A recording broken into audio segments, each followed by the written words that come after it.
অনেক রাজ্য দখলের পর আলেকজান্ডার তার নিজ বাসভূমে তিনি ফিরে আসছিলেন। ফেরার পথে তিনি অসুস্থ হয়ে পড়েন এবং এই অসুস্থতাই তার মৃত্যু ডেকে আনে। মৃত্যুর মুখোমুখি হয়ে আলেকজান্ডার অনুভব করলেন তার এই যুদ্ধ জয়ে, তার বিখ্যাত সেনাবাহিনী, তার তরবারি এবং এই অর্জিত সম্পদ কতটা মূল্যহীন। বাড়ি ফিরে মাকে দেখার জন্য এবং মায়ের কাছ থেকে শেষ বিদায় নেয়ার জন্য তার আকুলতা ক্রমেই বাড়ছিল। কিন্তু তিনি নিশ্চিত বুঝতে পারলেন জীবিত অবস্থায় তিনি নিজ বাসভূমে আর ফিরতে পারবেন না। তাই অসহায়ের মতো বিছানায় পড়ে থেকে মৃত্যুর প্রতীক্ষা করতে লাগলেন।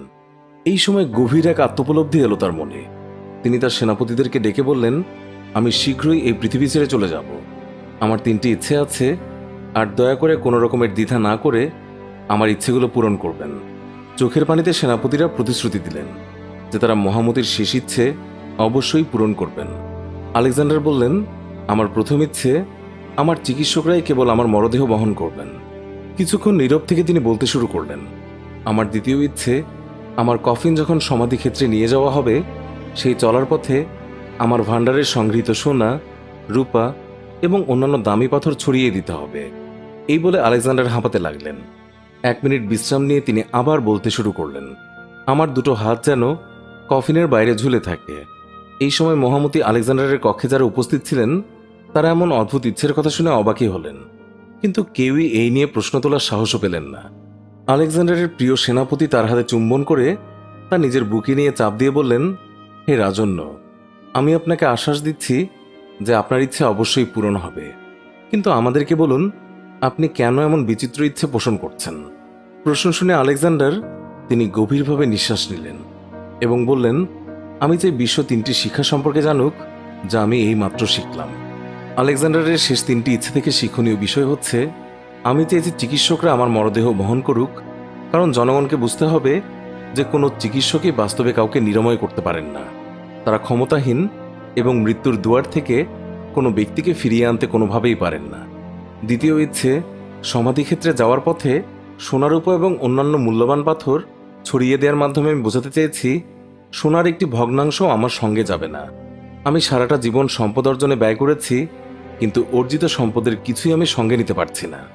লোকে অনুভব করুক যে সম্পদের পেছনে ছোটা সময়ের অপচয় ছাড়া কিছুই নয়।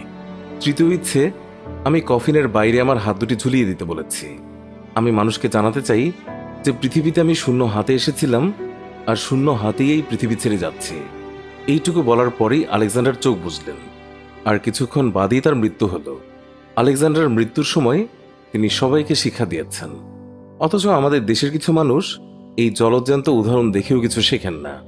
পার্থিব ভোগবিলাস তাদের কাছে এতটাই গুরুত্বপূর্ণ, বেঁচে থাকার আদিম নেশায় তারা এতটাই মত্ত, শূন্য হাতে খালি পায়ে যে একদিন চলে যেতে হবে সেটি কিন্তু তাদের মাথায় ঢোকে না। ছোট্ট একটা দেশ আমাদের, অথচ হাজার হাজার কোটিপতি এই দেশে। শত শত কোটি টাকা আছে অনেকেরই। এর মধ্যে কয়জন সৎপথে টাকাগুলো কামাই করেছেন সেটা আঙ্গুলে গুনে বের করা যাবে। বাকি সবাই কিন্তু দুর্নীতি করে, ঘুষ খেয়ে, অবৈধ পথে মানুষকে ঠকিয়েই এইসব অর্থ উপার্জন করেছেন। কানাডায় বেগমপাড়া নামে মায়াবী এক নগরীর গল্প শুনি আমরা। এই দেশ থেকে অবৈধ উপায়ে টাকার পাহাড় গড়ে সেখানে বসত গড়েছেন শত শত দুর্নীতিবাজ। তাদের মৃত্যুর ভয় নেই, নেই পৃথিবী থেকে ধূলিসাৎ হয়ে যাওয়ার চিন্তাও। দেশের শীর্ষ ব্যবসায়ী থেকে শুরু করে ডাক সাইটে তারকা কেউই বাদ যাচ্ছে না করোনার ছোবল থেকে। গাদা গাদা টাকা খরচ করে একে ওকে ফোন দিয়েও হাসপাতালে বেড মিলছে না। হাই ফ্লো অক্সিজেনের জন্য চিৎকার করে কারোই সাড়া পাওয়া যাচ্ছে না। কানাডা কিংবা অন্যান্য দেশে যারা বেগমপাড়া গড়ে তুলেছেন তারাও এখন আটকে আছেন দেশে। এই ভঙ্গুর চিকিৎসা ব্যবস্থার মধ্যে দাঁড়িয়েই তারা মৃত্যু ভয়ে থরথর করে কাঁপছেন। একেই বোধহয় বলে প্রকৃতির প্রতিশোধ। করোনার এই বাস্তবতা আমাদেরকে বুঝিয়ে দিচ্ছে সাজানো পৃথিবীর সাজানো জীবন সব বৃথা। মৃত্যু যে কোনো সময় আমাদের দুয়ারে হঠাৎ করেই কড়া নাড়তে পারে। আগমন ঘটতে পারে যমদূতের। চলে যেতে হয় আমাদের পৃথিবীর সব মায়া ত্যাগ করে। এটাই নিয়ম। 2 দিনের এই পৃথিবীতে কিসের এত অহংকার, কিসের গর্ব? স্বল্প আয়ুর এই জীবনে একদিন শূন্য হাতে খালি পায়ে পৌঁছে যেতে হবে নির্মম মৃত্যুর কাছে। ধনী হওয়াটা কোনো অপরাধ নয়, কিন্তু কেবল অর্থের জন্য ধনী হওয়াটা সত্যিই অপরাধ। জীবনকে নিয়ন্ত্রণ করা উচিত শৃঙ্খলার সাথে, নইলে জীবনই একদিন আমাদেরকে নিয়ন্ত্রণ করবে। টাকা কিন্তু আপনাকে ক্ষণিকের আনন্দ দেবে, বিলাস দেবে, হয়তো ক্ষমতাবানও করে তুলতে পারে, কিন্তু এই টাকা আপনাকে কখনোই সুখ দিতে পারবে না। আপনাকে বাঁচিয়েও রাখতে পারবে না। অক্সিজেনের অভাবে আপনি যখন শরীরের সবটুকু শক্তি জড়ো করে শ্বাস নিতে চাইবেন, টাকা দিয়ে কিন্তু সেই বাতাসটুকু আপনি কিনতে পারবেন না। এটাই বাস্তবতা। তাই সময় থাকতে নিজেকে নিয়ন্ত্রণ করুন, জীবনে পরিমিতি বোধ আনুন। মনের সম্পদে বড় হয়ে উঠি আমরা, অর্থবিত্তের সম্পদে নয়।